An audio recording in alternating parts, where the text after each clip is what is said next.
How you doing, everyone? I've been doing a bit of soul searching the last couple of days. Um, it's that's a feat in itself, really. Um, no, I've been thinking about this, and it's just that this is just my humble opinion. Um, it's not a fact. This is the way I see it. Um, we talk about the state of affairs in the human behaviour today, and we throw these words around like responsibility and providing for your family and stuff.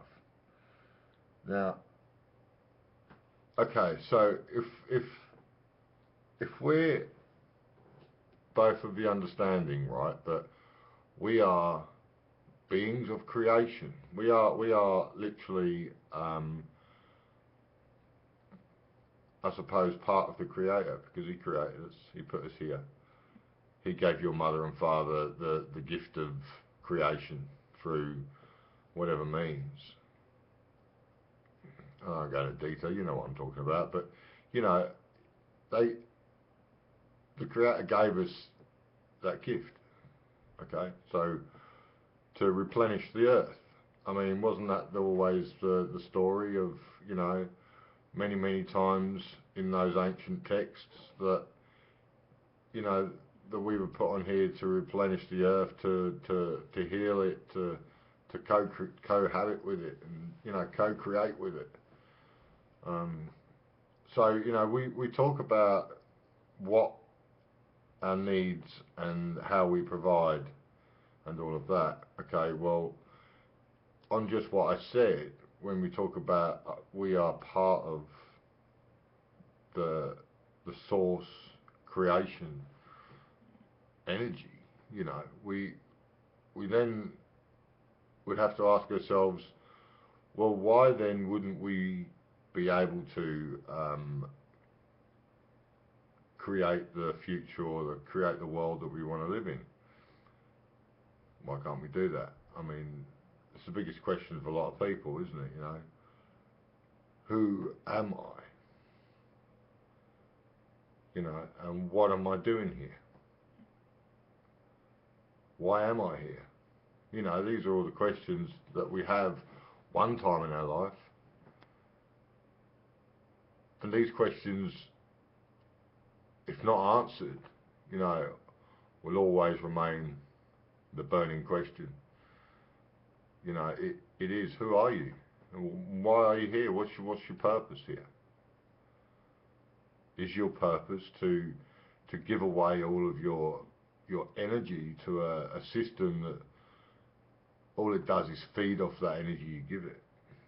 Or do we divert our energies to something purposeful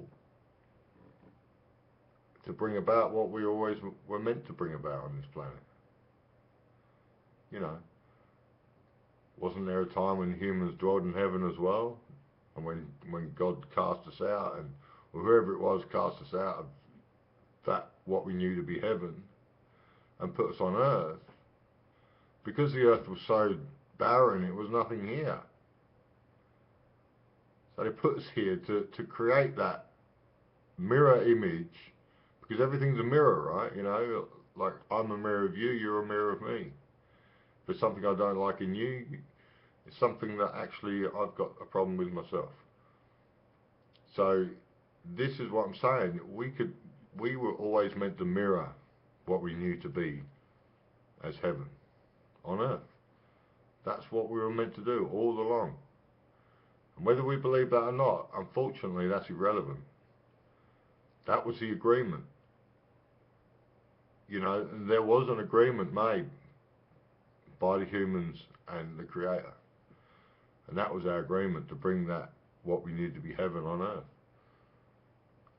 That's it. I know this sounds crazy, this isn't me pushing and preaching religion onto you. This is just a fact. This is just a fact of the matter. I've never brought up to be a religious person. I'm spiritual. in every way. But it doesn't need to be a religion attached to that. Okay, so I'm just saying, I respect everyone's religion, of course I do. I've got no qualms about people wanting to believe anything they want to believe, because that's their truth.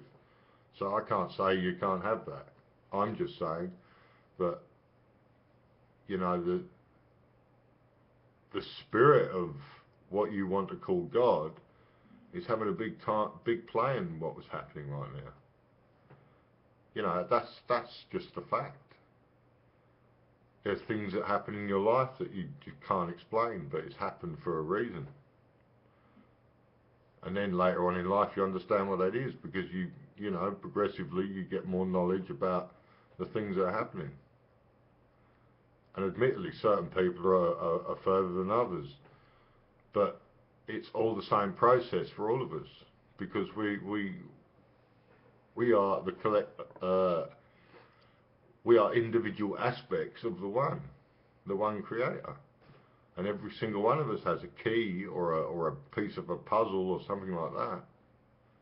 We have a task, this one task we have to do, and that's our journey to find out what that is, in the making of heaven on earth. You know, is it your job to send the message? Is it your job to build the thing? Is it your job to enlighten people? I mean, this is what we have to think about. I mean, if you're good at speaking and being confident and all of that, maybe you could be a messenger. I don't know. These are all things that we have to walk on our journey and find out. You know, there are many doors, many rooms, and many fields, and many things along the way. But are they the true path to your purpose on this planet, or are they just distractions? These are all big questions. You know what I mean? These big questions for, you know, not just the physical form, but definitely the etheric. These are all things that we have to know. In order for you to reach your full potential, you have to know that you got it. The potential to be God. Because at the end of the day, we are all part of it. So, you know, it's crazy to think that we have a limited capabilities and there's limited possibilities, because we limit our perception because we think everything's physical. Oh, you can't do that, it's too heavy. You can't pick that up. See, all these things, negative thoughts about what we can and can't do, when we just have to believe that everything's possible. Because it is. It's only your perception to believe that it's not possible. You know, this is the whole thing about it, and it goes back to the thing about what we see to be a provision or a need. Well, if you think about it, God created everything perfect. He provided everything we need. So why would we look externally for something that we need? It's very simple. I just thought I might just share that with you, because I've just been thinking and soul searching a bit, and I thought you might just want to hear my thoughts, but it doesn't matter. I like to share them anyway. I love you all, and I'll speak to everyone soon.